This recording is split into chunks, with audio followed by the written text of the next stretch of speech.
अपने समस्त मैथिली गीत संगीत सुननिहार श्रोता के हम दुर्गानंद झा प्रणाम करै छी, संगे संगे हार्दिक अभिनंदन और हार्दिक स्वागत करै छी।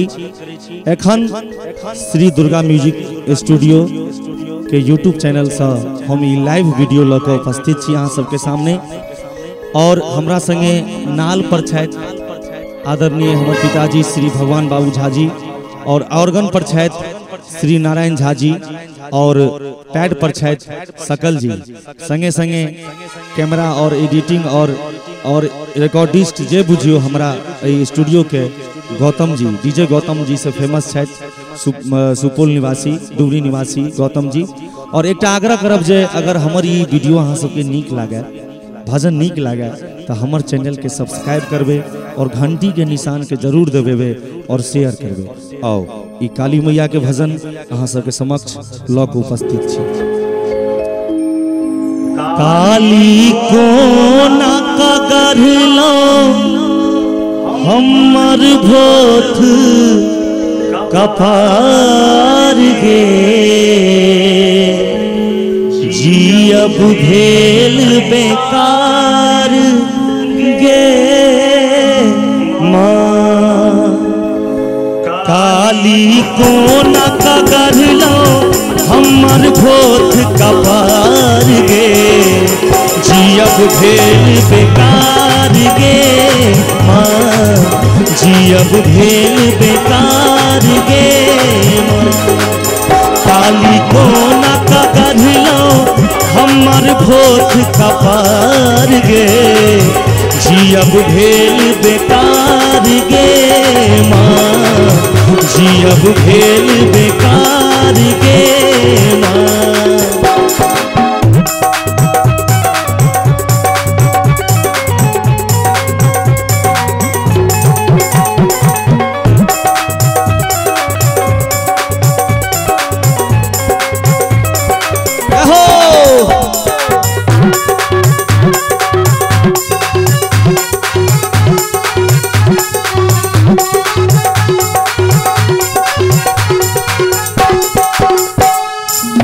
कहलो हम चरण महतोर, तैयो पुछले ने तुम।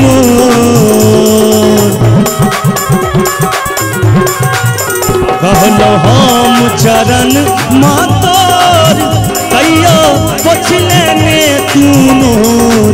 तोहर पूत छियो तैयो हंसलो दुख मझधार गे, जियब भेल बेकार गे माँ, जियब भेल बेकार गे माँ।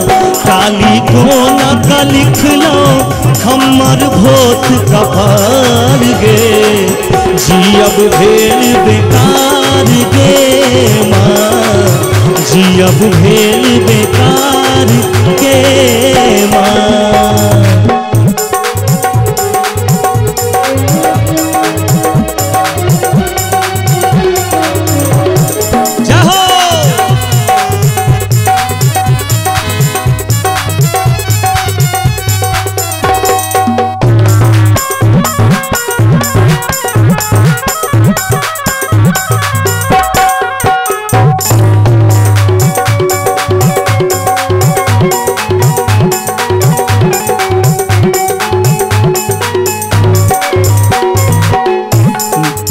जकरा बुझलो अपन हित, ओता भेल हमर विपरीत। जकरा बुझलो अपन हित, जकरा बुझलो अपन हित, ओता भेल हमर विपरीत। गाड़ी जिंदगी के भेलैया उनार गे, जियब भेल बेकार गे माँ। गाड़ी जिंदगी के भेलै अब तो उनार गे, जियब भेल बेकार गे माँ।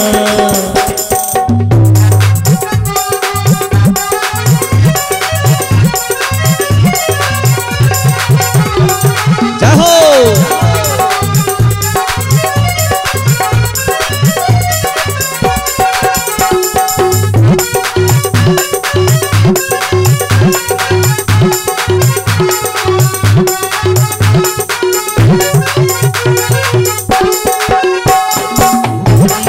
सन नहीं छै क्यों ही तोरे देल छियौ दूरबीन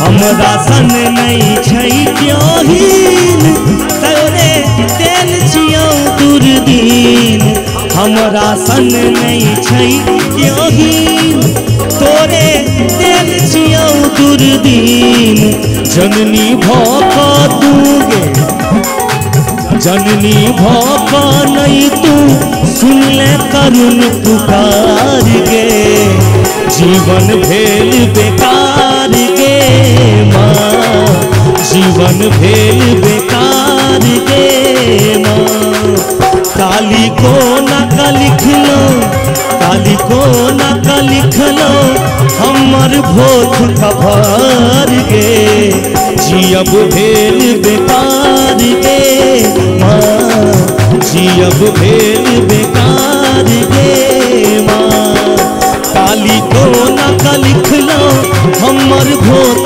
खबर गे जियब भेल बेकार गे माँ जियब भेल बेकार गे माँ जियब भेल बेकार गे माँ।